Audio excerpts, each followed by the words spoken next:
one of my favorite days. It's finally here. Thank God it's Friday. I am always excited about today because, you know, there's so much catching up to do. And I'm sure you all out there are also excited to, you know, see the TGIF. Yes, this is your morning dew and your newspaper review. And I'm your host, Modo Dominic. And with me is Enoch. Yep. Good morning, viewers. I am Odinosi Enoch. And thank God it's Friday, basically. You know, I always love Fridays, basically, because most people go for over and bare. And if you're somebody like me, you always work out on Saturday mornings. You get so, yeah. It is what it is. So thank you for always staying tuned and trusting your very own Cactv. We'll go on a quick break, and when we come back, we'll take our quote for the day, and then we'll see what we have on the newspaper review. Stay tuned. We'll be right back. Thank you, Moplex. Thank you very much. I appreciate my goodies.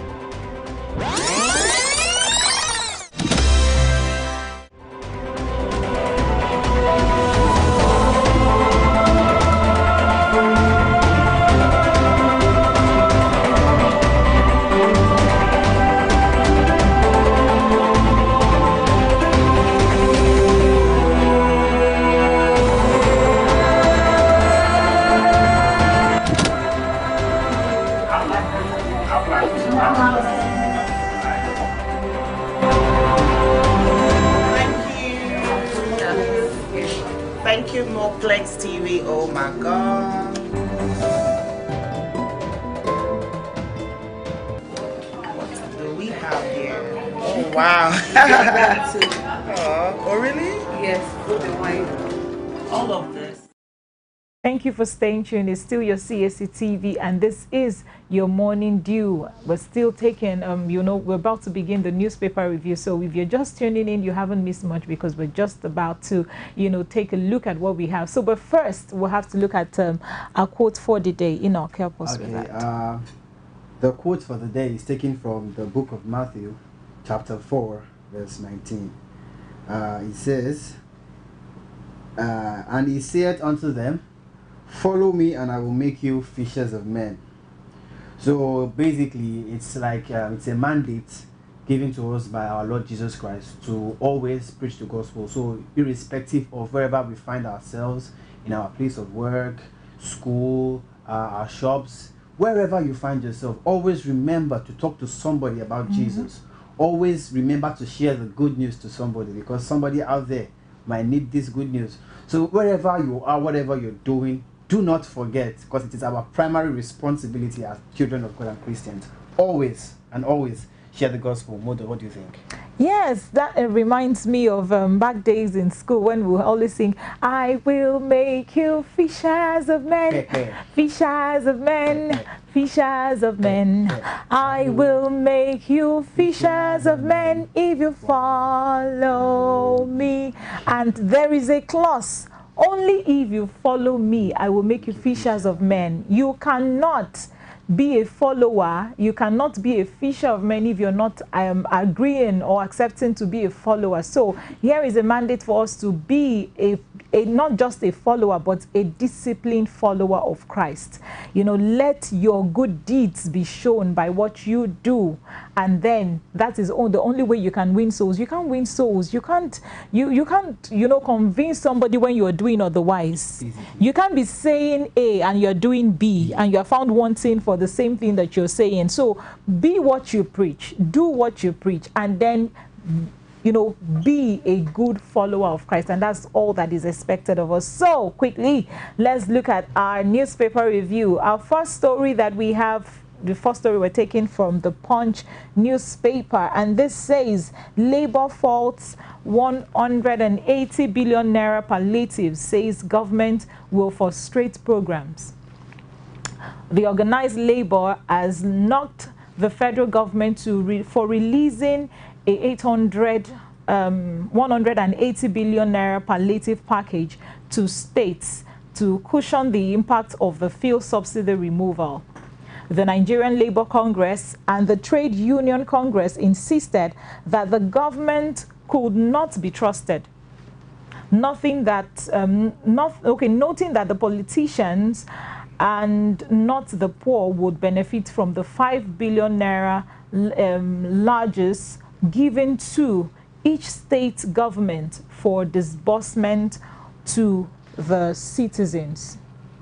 And now this brings me to the point where I say that it seems we really do not understand what exactly is going on. If the government is saying that they want to give out, or they are going to give out 5 billion naira to each state, 5 billion naira alone is not even enough. In the first place.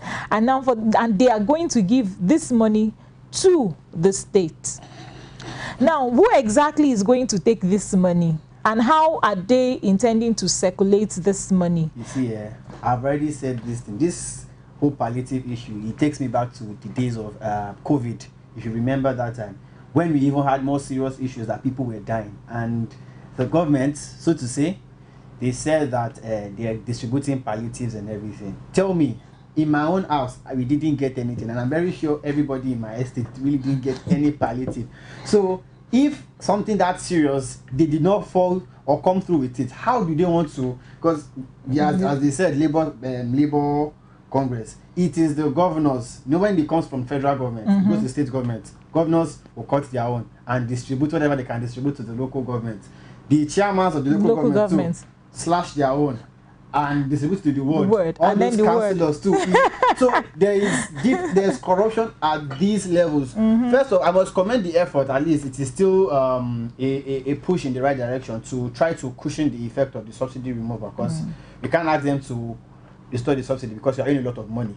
But then, if you are going to implement such policies, you need to be sure that these financial assistance are getting rightly followed to the people that actually need it. Because you know everybody wants a slice of the national cake. You are now serving it to these same politicians. They will cut it. By the time it gets to we now, maybe they will come and give us half the acre of rice, package it inside nylon with the 200 naira bread, 200 naira bread, and probably one tomato sachet and say palliative package to one household. Honestly, can you imagine? I really hope that it doesn't get to what we experienced during the COVID time. So my point is, my own view is, let them follow up on this. If they are going to disburse this money to cushion a certain effect, then it should be done. It should be used basically for what it was, given for, not the other way around. Because it is well. It is well. Let's look at our second story. And our second story says, FG begins ministers designates documentation on Saturday. The documentation of the newly appointed ministers will commence on Saturday. The exercise is expected to end on Sunday, August 20th. In a statement on Thursday by the Permanent Secretary, General Service, Office of the Secretary to the Federation, Namdi Mberi, the ministers were urged to come with their curriculum vitae, birth certificate, declaration of age, 2 passports, photographs, among others. Now it is high time they now bring all of this, their photographs, their passports, their certificates. For me, I really would have believed that this would have come first before having been screened. You see, but I think the government, the president has a reason for it. But I think first thing first, what's your take? You see, the way we run things, or the structure sort of in how we handle things in Nigeria is very funny. Before nominating ministers, I believe all these documents, your curriculum vitae, your birth certificate, and 2 passport photographs, these should have been the things that should have been done initially, not now. And I remember they were still even, I think it was El Rufai and among others, that they were trying to fault for being ministers and everything. So I don't understand why it is now you're now asking them to bring all these things. So my question is, if they fault in these things that they are bringing, if it doesn't tarry with what they said during the screening, will they still opt them out? I doubt it. But like Engineer Allah always say, politicians matter. You don't meddle into it because you don't even know what the truth is. Where the start is. Exactly. So I wouldn't really say much on it. Let them just do what they want to do. We hope for the best. Yes, basically. Okay, our third story says using official hours for private business is punishable, says CCB. The Code of Conduct Bureau has warned workers of the Federal Capital Territory Administration to adhere strictly to the Code of Conduct, guiding public service by declaring their assets, or as failure to do so will attract sanction. The State Director of FCT CCB, Suleiman Usman, said unknown to many of the civil servants, pursuing private business during official hours is an offense that is punishable under the law. Usman issued the warning on Thursday at a one-day enlightenment campaign in Abuja. We are here to enlighten the civil servants of federal government administrative on the impact of asset declaration and ensure that we have total compliance. You know, this brings me to, you know, remembering back then when I have some of my colleagues. They have aunts and uncles who work in the state, you know, they were civil servants. So during, my friend would say, let's go and greet my aunt. And when we get there, you see that auntie is busy doing business. She's not on seat. Where is auntie? They say, your aunt, she went to sell something she went to give something to the other person. I'm like, on official hour? You know, this is what they do on a norm, and they feel like it's a normal thing. People go into, a lot of persons will tell you that if you work, if you're a civil servant, you will enjoy because you work less. And this is one of the things that is affecting our nation, is affecting our country, because you don't see them working effectively. Few of them. A lot of them do not work effectively because the things that they are supposed to be paying attention to. Imagine those who are working in the private secondary school, so to say. If you go to some of the public secondary school, you'll find this faults there. You'll see that some of these teachers, when they are supposed to be in class teaching, they are either talking, gisting, and then doing business marketing. They say, now this is the best time, or this is the best time for us to do this. This is the best, because by the time it's closed, they don't, and they wouldn't wait until it's closer. The moment, if they are to close by 2, you find them carrying their bag by 1. If you go to them by 1 o'clock, anything after 1, they are telling you, we are done for the day. And I'm like, you're done for the day. You're supposed to resume 8 and close by 2. And it's not yet 2 o'clock, and you find them, you know. So I really, really appreciate the fact that this is coming up, and I hope that they, you know, follow up with these things and make sure that every civil servant are doing their work as and when due. And then this declaration of assets is another one thing that I'm so enjoying, and I'm trusting that they do, you know, do the needful and do it well. What's your take? Personally, I'm not against people trying to run their business. But there is a saying that do the right thing at the right time. If you're doing the right thing at the wrong time, it becomes the wrong thing to do. So as you said, I back then in school, I did teaching practice in a public secondary school, and I also finished from public secondary school. So I understand these things. A lot of times you see all these teachers bringing foodstuff to each staff room to sell, while they have classes they're supposed to take at that time, waiting. Even if you not even leave the education sector, if you go to all this Lagos ministry, whatever. Oh my goodness, that's another one. I've been there before 1 or 2 times, and I was going to see somebody. I was supposed to deliver a letter, sort of, to somebody, and I got to the office, and I got to the office around 12:30, and I got there and I was asking, like, I'm looking for Mrs. So and so, and they said, Utiloli. At what time? And then you're like, and at what time? Did I come late? For a civil servant, getting to the office around 12 is a normal time here. And they say, Utiloli, that she came and she has gone. And I'm very sure she didn't go home. It's probably to go and run our own personal business. Running your personal business, it is not a crime, sincerely. Like Yoruba say, I don't fault it, but not at the expense of your job, because if you're not doing your job well, obviously it's affecting something. And if it's how would I say this? The whole system is more or less like a body system. If one part is failing, it will definitely affect the others. And they don't understand these things, but everybody is selfish. Now my own personal business, and they leave their work and they still get paid for doing nothing.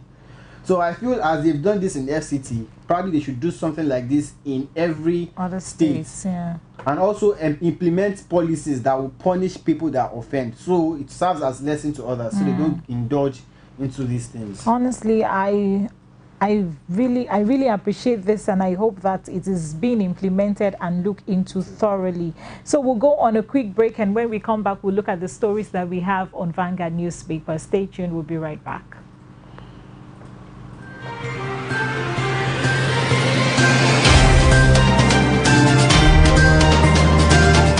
And this is oh my god, thank you. Everything. Thank you so much. So what's gonna happen? Yes. Thank you, Moplex. Thank you very much. I appreciate my goodness. Thank you. And keep on watching. Wow, this is so cute. Thank you.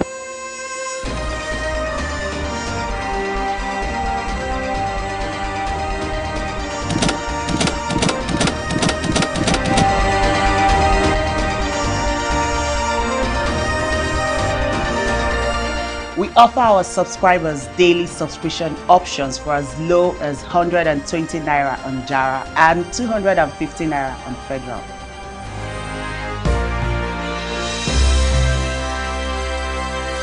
Moplex. Thank you, Moplex. Thank you very much. I appreciate my goodness.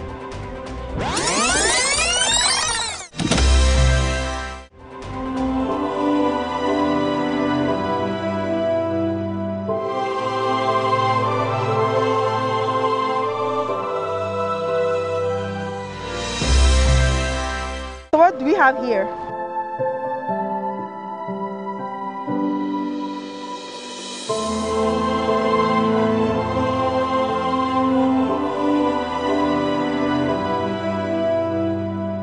Oh, look at this, look at this, look at this. Digital satellite TV box. Oh, nice. Nice. I got my Moplex decoder. Thank you very, very much. And all of these. Thank you guys for bringing this for me. I really appreciate it. Thank you so much.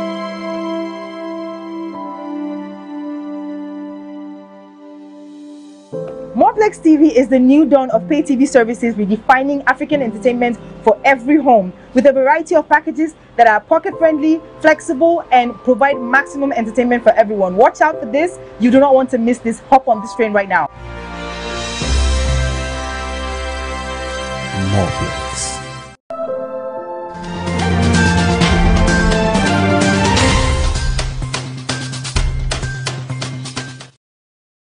Welcome back, and thanks for staying tuned to your Cactv. And we're still looking at the newspaper reviews that we have. So quickly, we'll take our next story from the Vanguard newspaper, and this says we'll invade Niger if diplomacy fails. ECOWAS. Accra, Naomi, the Economic Community of West African States, ECOWAS, said yesterday in Accra, Ghana, that it will not hesitate to invade Niger Republic if all efforts to reverse the coup in the country fails. This came as the German government said it is in support of sanctions imposed on the military junta in the country by the European Union. So this story that we find in the Vanguard newspaper, and I am really hoping that it doesn't get to the point where, you know, they will now have to bring in the military, you know, into this. Being diplomatic about this is what we are after. I just pray that, you know, ECOWAS president, you know, have this, God gives him this wisdom to know how to maneuver all of this, so it doesn't get to a point where we fight about it. And God also touched the hearts of the militants in Niger, so they, you know, understand that it is not about the war. They are not, the ECOWAS is not after the war. They are after the peace. They just want you to come to a compromise, understand that this is what it is. This is what we want. We want peace in this part of Niger. So for us to achieve this peace, it means that you guys also have to comply to what we have given you, the offer we have put down for you. So if you do not want this and then you still say you want the military terrain to take place, that's not safe. So basically, ECOWAS is now saying that if peradventure they do not come to a compromise with what they have offered them, that you know, they will be forced to bring in militaries, you know, bring in the coups to fight the junta. But that's not the point here. So what's your take? You see, it is very obvious that ECOWAS war is not their first option. It's probably their last resort.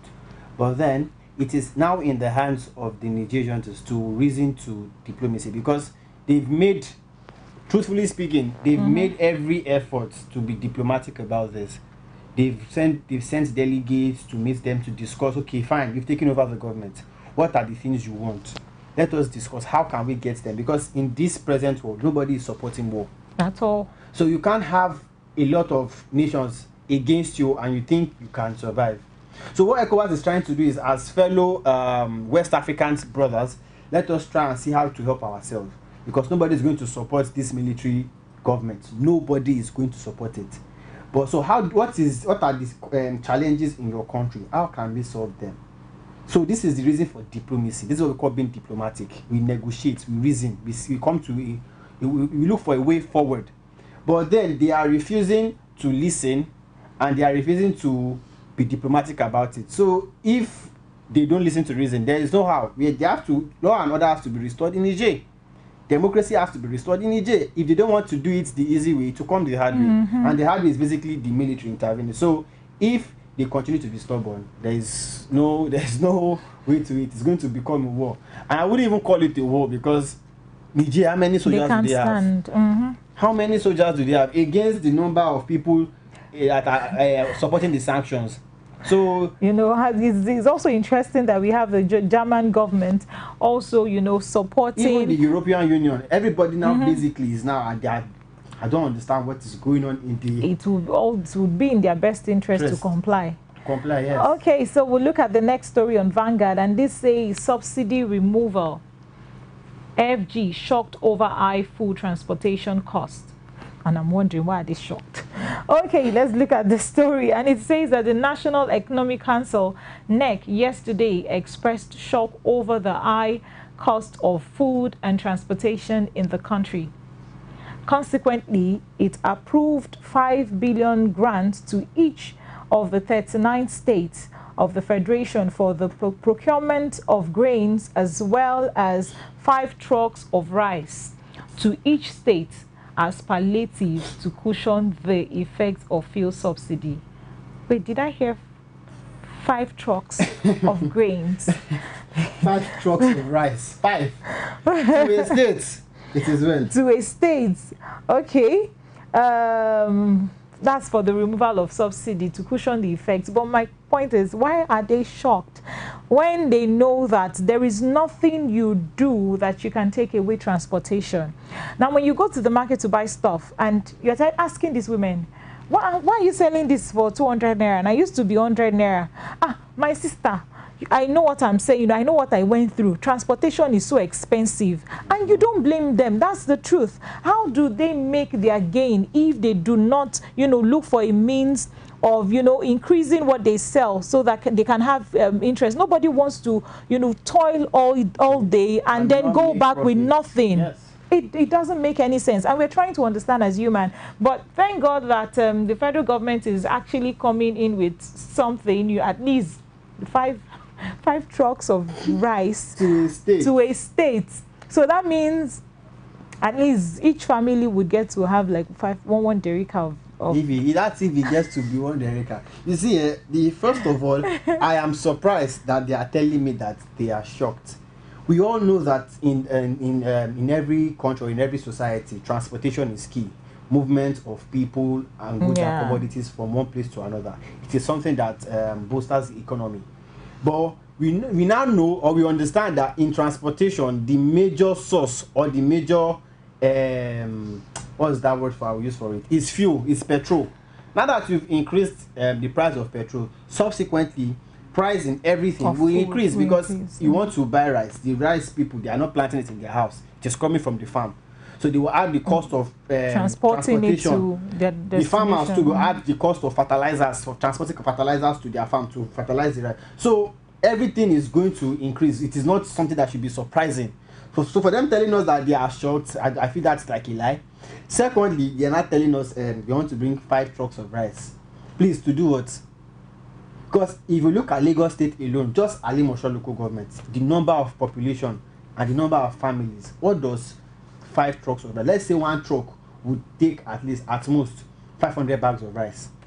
So you are sending 2,500 bags of rice to one state. For what? How many families does he want to feed? I'm not saying it's a bad, okay, yeah, they are doing something, but then this is not what we expect. They should get a more lasting solution. Because I know Nigerian government, once they do this one now, they will say, we've done palliative, relax, yes. we've sent this one, we've done. That is not what we want. This is not going to solve anything. It is just going to prolong the suffering. So they need to find a long-lasting solution to the fuel subsidy and everything. If it's to repair our refinery and start producing oil here and start exporting, maybe that would bring in more funds or something. I don't know, but this 5 billion naira, the way they are, I'm even so pissed at the way they are saying it, as if it is new done to something so large and so beautiful. five trucks of rice to one state. All right, so we'll look at the next story that we have still on Vanguard newspaper, and this says Emefiele FG showing signs of disobeying court orders. Abuja Justice Nicholas Owebo of a federal high court sitting in Lagos yesterday noted that the federal government has shown signs of not being law-abiding and has no respect for the court.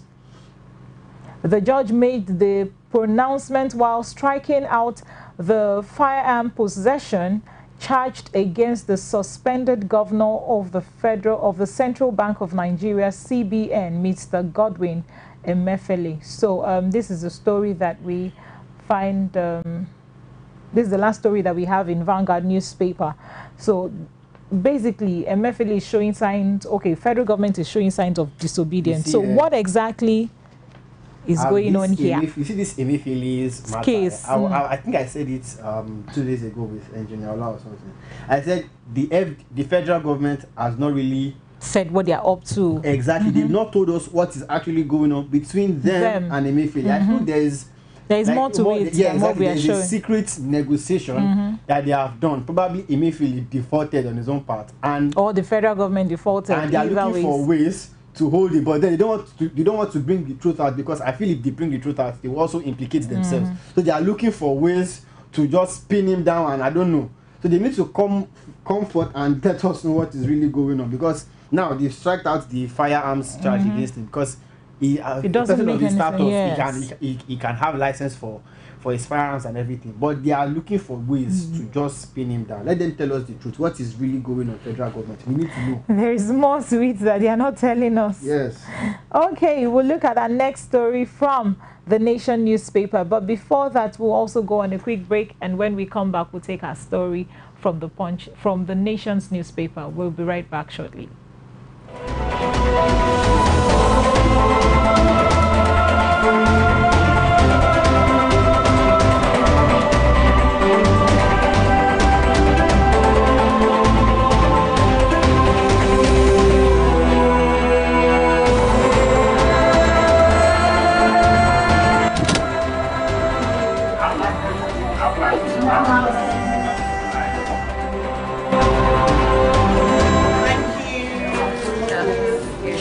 Thank you, Moplex TV. Oh my God.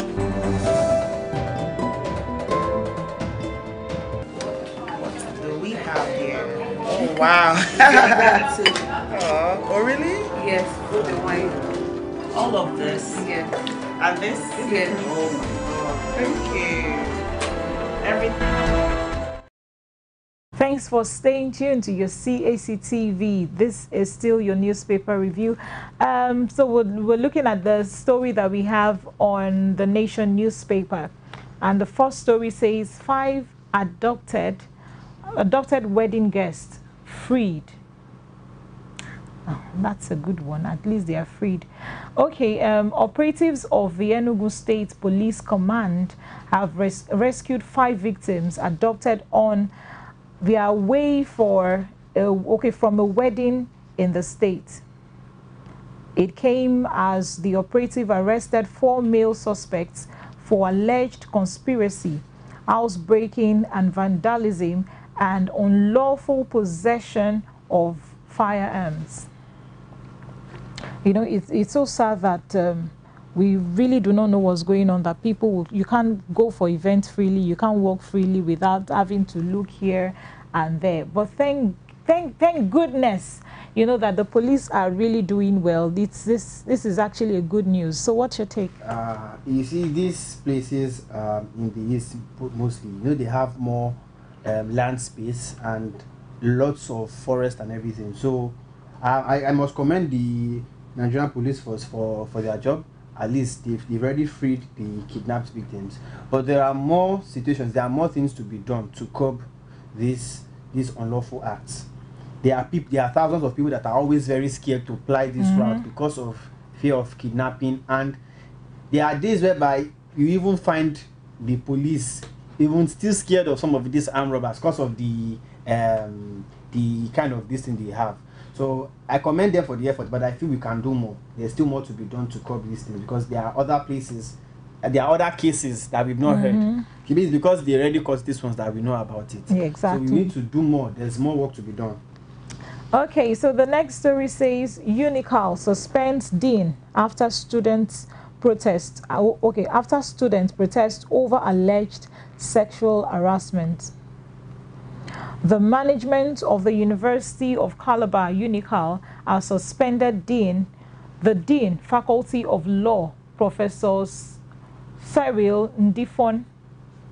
If Cyril Ndifon, over alleged violation of the provisions of the extent law and policies of the institution.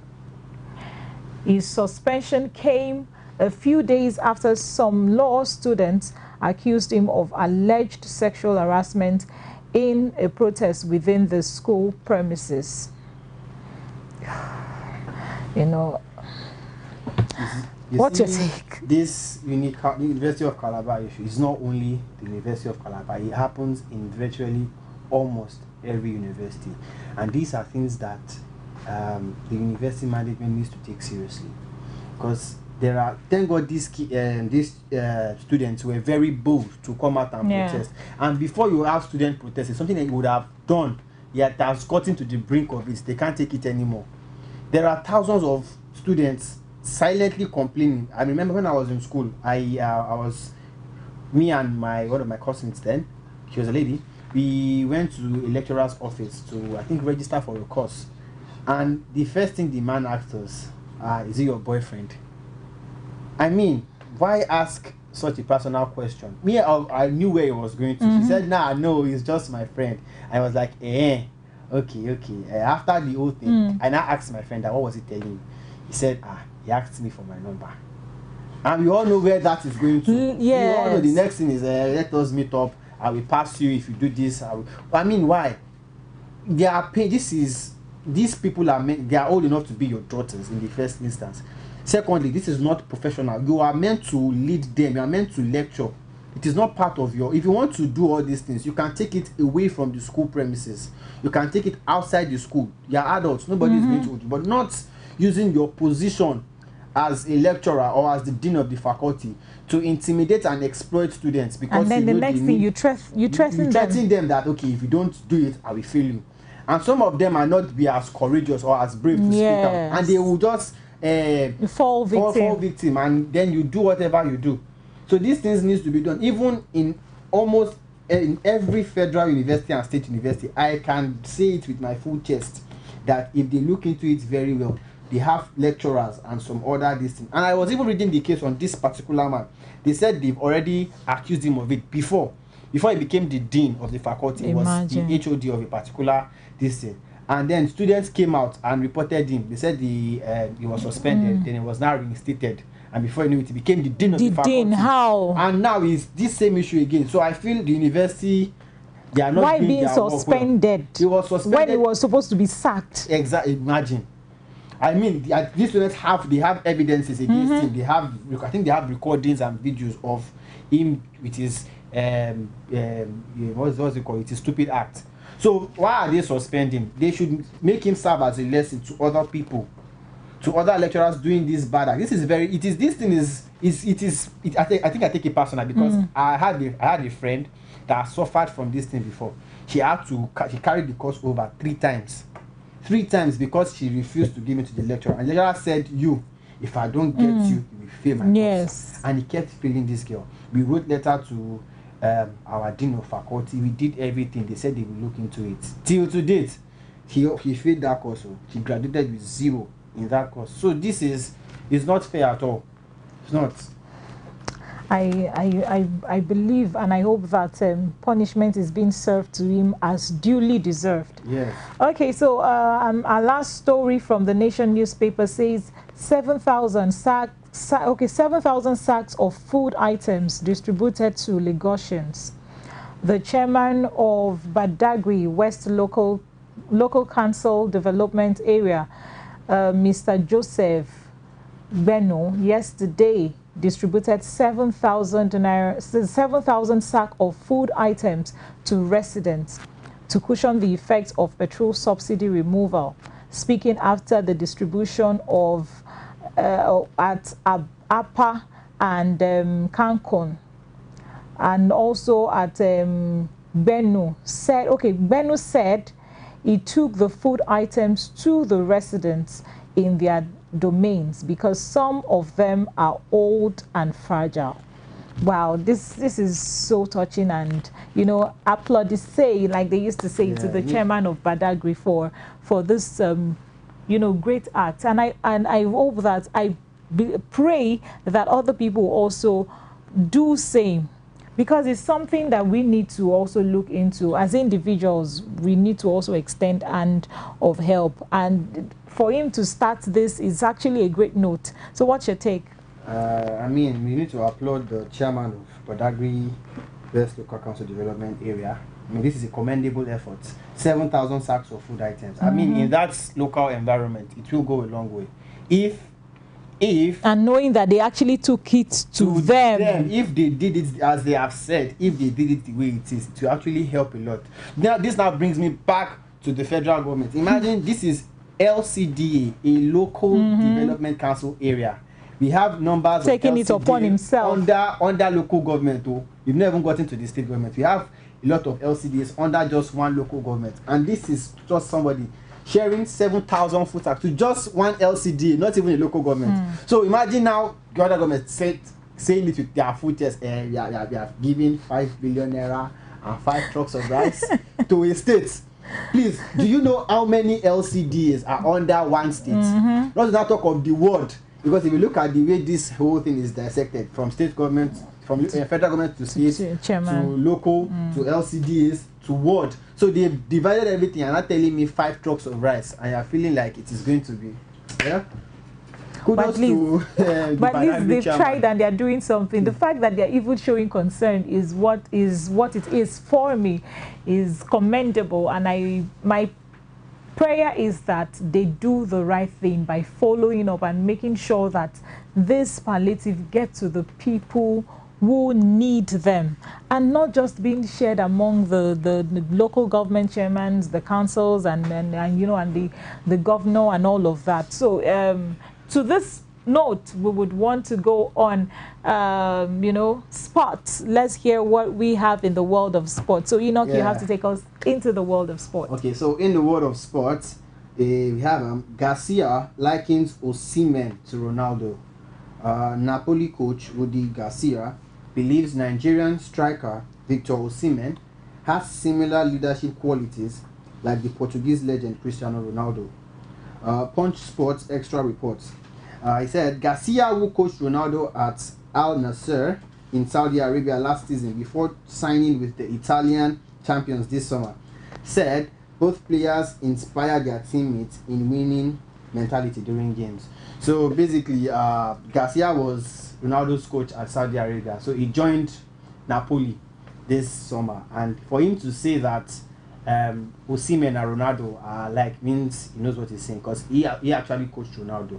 And our boy, our Nigerian striker Osimhen, we saw his leadership quality during the last season when Napoli won the Italian championship. Yeah. We saw how, I won't say he single-handedly, because that would feel like I'm being proud, but then we knew the vital role he played both in the field and off the field. So that is a good one for our boy. And in the world of sport, we also have another story. It says cricket. Nigeria to receive T20 World Cup trophy. Said Nigeria has been named as one of the 3 African countries for the trophy tour of the ICC Men's T20 World Cup on August 29 and 30. Ahead of this year's championship in India, the Punch reports. The trophy is expected to arrive in Abuja on Tuesday, August 29, where it would be received by the board of the Nigerian Cricket Federation before being handed to the newly appointed Minister of Sports Development, Senator John Ino. Alright, so the trophy tour for the cricket, they said it's going to be coming to Nigeria. That's a good one. I never even knew we had much impact in the world of cricket. Because normally, most of the time, we always talk about football, basketball, and boxing, and maybe sometimes tennis and athletics. But we rarely say much on cricket. So this is a good one for Nigeria. At least it is already bringing those that love playing cricket in Nigeria. It's already bringing us to the limelight. If the World Cup trophy can pass through Nigeria during its tour, I mean that's a good exposure for Nigerian cricket players.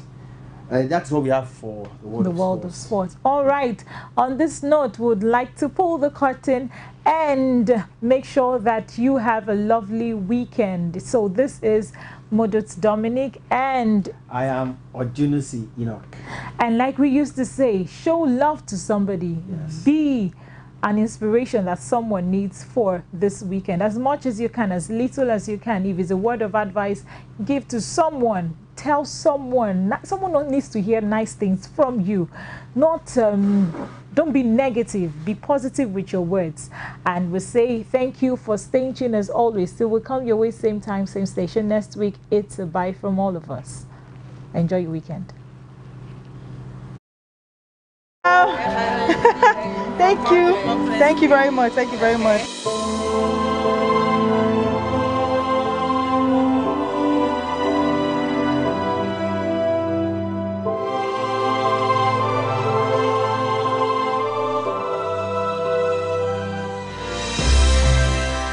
So what do we have here?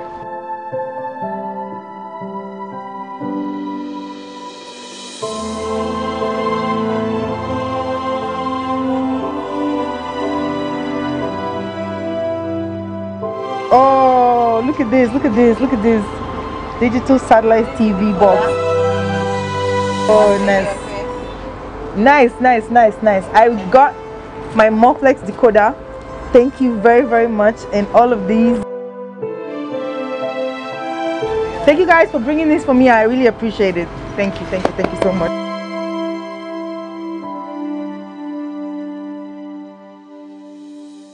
Morplex TV is the new dawn of pay TV services, redefining African entertainment for every home with a variety of packages that are pocket-friendly, flexible, and provide maximum entertainment for everyone. Watch out for this. You do not want to miss this. Hop on this train right now. Morplex.